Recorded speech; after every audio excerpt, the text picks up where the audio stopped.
特朗普在飞机上啊，就出发以前答记者问，确实证实了一个情况，就是中美元首这次没有谈台湾，对吧？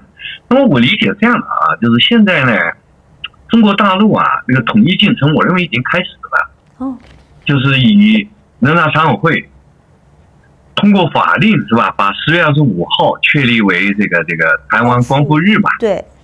另外呢，比如说公安部通缉那个沈博阳，就是那个小伙子，那个台湾就搞了个黑熊学院是吧？哦。那个学院就是要训练民兵，说解放军登陆以后他们搞破坏，这是比较搞笑的。台湾人脑子出毛病了，解放军是全世界游击战的祖宗啊！你准备游击战跟解放军打，这不是搞笑吗？这个太搞笑了啊！然后通缉沈博阳，然后就这2天我们在讲话的时候，是不是东海舰队，就东部战区是吧，在搞演习嘛？对，对不对？平潭那边哈。这个实际上大陆是多种手段吧，已经在推进统一进程了，对吧？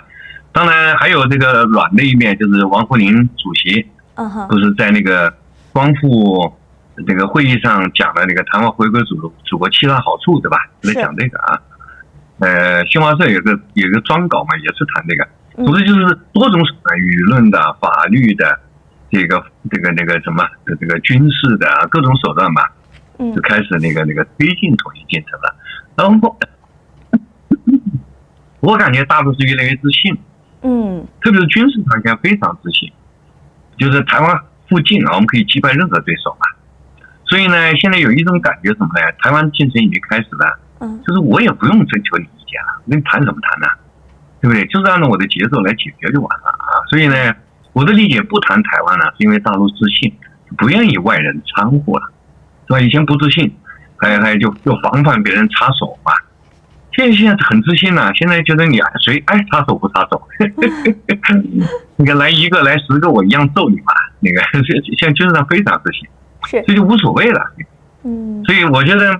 刚不谈台湾，主要是大陆自信啊。那么至于说为什么谈那个俄乌呢？那这个还是反映了那个特朗普本人的这个关心嘛。特朗普本人是特别那个重视那个俄乌冲突。大家有没有印象？就去年24年选举的时候，他是说过好几次，说我一当选24小时解决俄乌冲突，对吧？是。那么今年当选以后，应该讲他是非常认真的在促进俄乌和解，这一点必须肯定。这不容易啊，那么但是现在不顺利，对不对？他做了很多努力，你看有什么用啊？没什么用啊，对不对？俄乌还在打呢，而且还有愈演愈烈的趋势呢，对不对？这个今天最新的消息就是俄罗斯军队基本上已经包围了红军城，那么如果这个地方拿下，整个乌克兰那个就东部啊偏北一点这个战线都是出现问题了，对吧？所以呢，这样啊，就是特朗普本人呢，确实真的关心那个俄乌和解、俄乌冲突，也做了努力，但是截止到今天，应该讲努力效果不大。那么这个时候，他希望中国帮他一下，因为他认为呢，中国对这个俄罗斯影响比较大，对吧？俄罗斯现在经济还可以嘛，对吧？在遭受西方制裁的情况下，俄罗斯经济还可以啊。那么主要的原因是中国在帮他嘛，对不对？就是俄罗斯后面有一个神秘的东方大国，那么那特朗普总统是希望中国在这个问题上帮他一下啊。如果帮成了嘛，就像那个宇轩你刚才讲的，他没准明年还真拿那个诺贝尔文奖来。教授，刚刚我们就是我们看这个情况嘛，他这一次很有意思啊，只是2国元首台湾问题没谈。但是俄乌它占了不小的比例。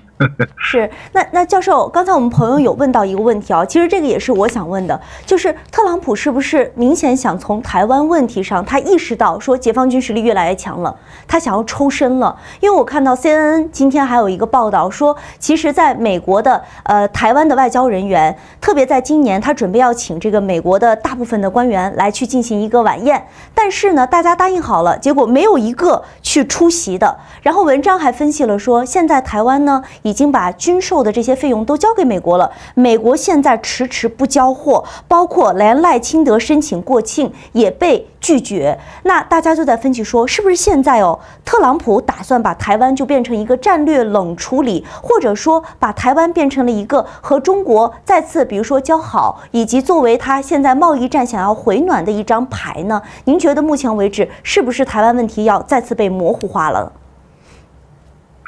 我理解这样的啊，截止到今天，美国的主流战略界啊，应该还是不愿意放弃台湾的，是吧？觉得台湾对中国就是比如说美国跟中国战略博弈嘛，台湾还是最好的一张牌，对吧？对。另外呢，就是说放弃台湾可能影响到它整个这个盟友体系内的声望。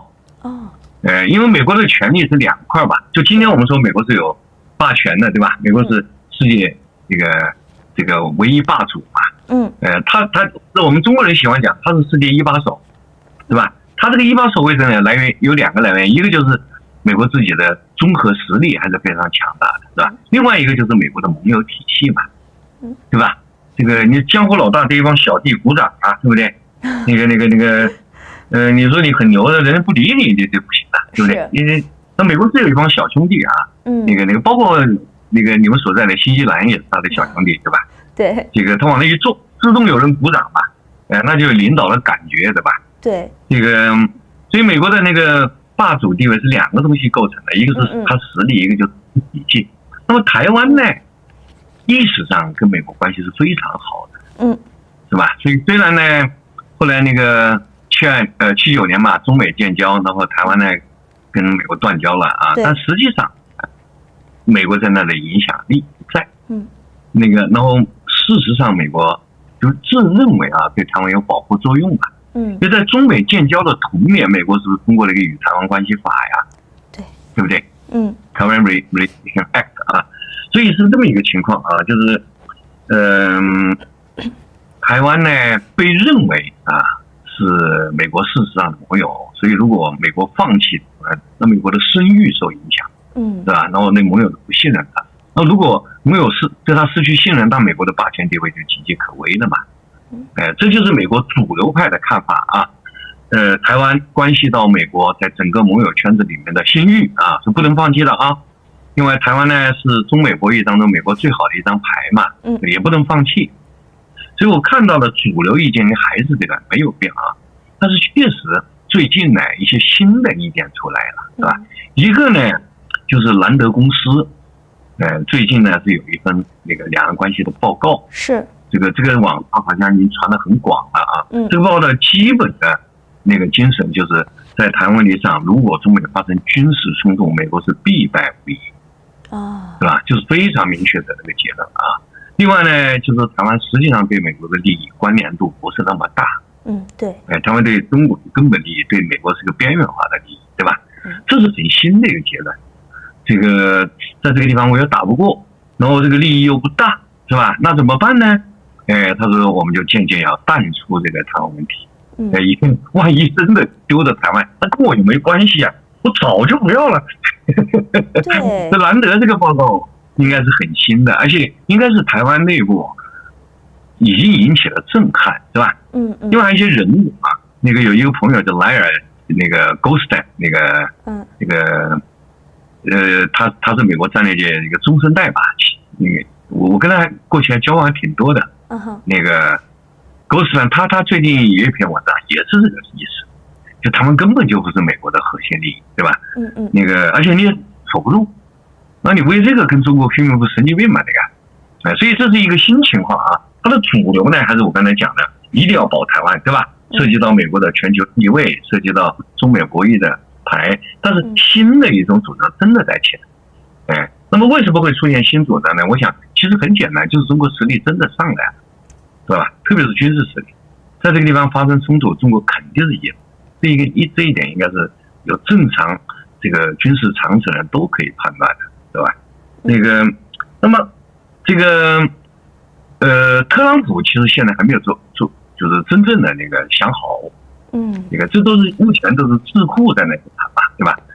特朗普应该是没想好那么如果这个形势在发展啊，比如说明年不是两国元首互访啊，是。那么我们大陆这边再秀秀肌肉啊，让他知道了这个，他肯定没得别的选择，最好啊，趁着我们还没动手，然后他有点影响，他卖个人情，给大陆卖个人情，那他赚便宜的，知道吧？那个，真的我们决心一下，理都不理你了，你卖人情，我理都不理你啊，对不对？那个所以那个明年其实很有看头，明年这个两国元首啊，那个有可能，美国的政策进一步变化，那个，然后那个特朗普总统吧，在他的任内啊，就台湾问题做出比较大的这个战略性转变，那可能性是有的。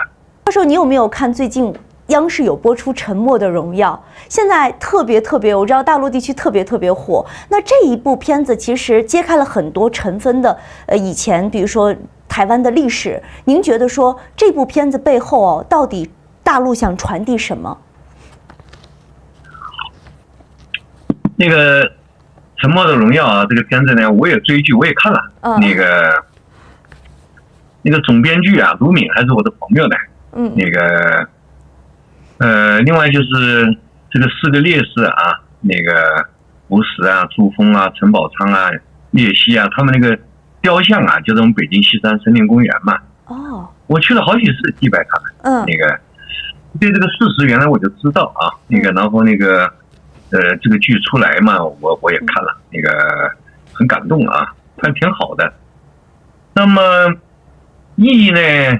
它应该是有意义的。这个剧啊，实际上7、8年前已经弄好了，就一直压着不播，现在是播了。那么按照中国的传统呢，就出征以前要祭奠先烈，知道吧？是。对，出征以前要纪念先烈。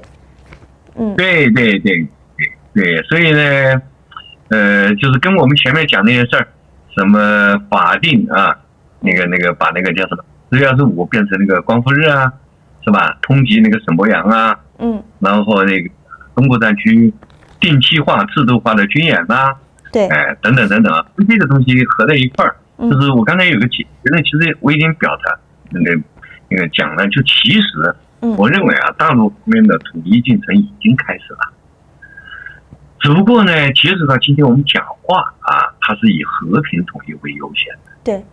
是吧？有最大的努力、最大的诚意、最大的耐心，去追求和平统一的那个，就大陆肯定是多种手段，是吧？追求就这么说吧，就统一这个目标是非常坚定的。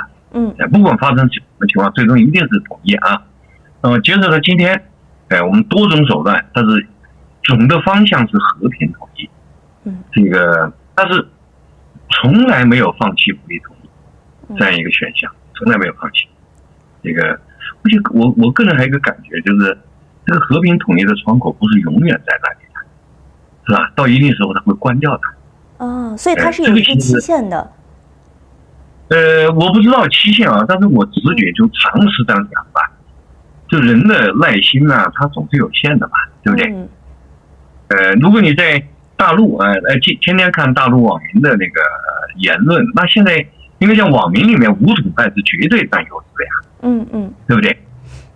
那个特别是93阅兵以后，我们那个军迷信心大涨啊，是，就这么好的家伙，你都不用，你不对不起上帝吗？所以那个我理解是这样啊，就是台湾统一是这个总目标，这个不会变，是吧？任何时候任何人都必须坚持这个目标。然后呢，我认为。通过多种手段啊，促进统一这个进程已经开始了。播出这个沉默的荣耀，应该就是其中一个小环节吧，是吧？就祭奠一嘛。然后第3个就是截止到今天，肯定是那个和平统一放在第一位的，对吧？但是还有一个观点就是，我认为和平统一的窗口不会永远打开，到一定时候啪它就关了。所以这个时候呢，台湾的政治家很重要，很重要。这个你看呀，美国人都准备跑了，是。你还能硬撑的，对不对？你能撑到什么时候啊？对不对？那个，这个地球最基本的原则是物理原则呀。从物理上讲，台湾跟大陆没法比的，一定要鸡蛋碰石头，这不搞笑吗？这个，所以现在其实挺考验那个台湾政治家的那个智慧啊和意志的时候，对，他们应该抓到大陆希望和平统一这样一个懂的一个态度，这是机会，对吧？再不抓，真是以后会悲剧的。我附带提醒一下，如果大家熟读中国历史，大家会发现中国历史上和平统一的案例很少的呀，对吧？我能想到的唯一一个就是我老家，我祖籍是诸暨的，浙江的。我们那个以前老家是不是有个吴越王钱牛啊？对不对？是前唐朝的嘛。这个钱学森呢，就是这个祖先嘛。他是跟那个赵匡胤，就钱家跟赵家赵匡胤，北宋那个皇帝，他们是达成了和平协议，是吧？我想呢，就是一个，因为和平统一，于是赵家就给了他们家单书铁券嘛，就是免死牌，对吧？有这么一回事。后来好像乾隆皇帝跑他们家去看一下，说什么样的长得什么样啊，不好去看一下。就是我印象里面，我们和平统一还就是一次，其他全部是血流成河的，知道吧？目前真心的想创造一个历史的好的先例嘛。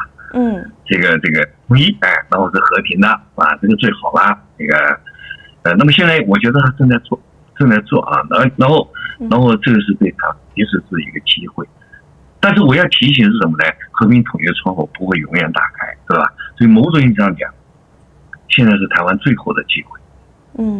作为台湾的政治家，一定要有智慧和意志抓住这个机会，以对台湾最有利的方式实现统一。否则再拖下去，别的手段，台湾是一点机会都没有。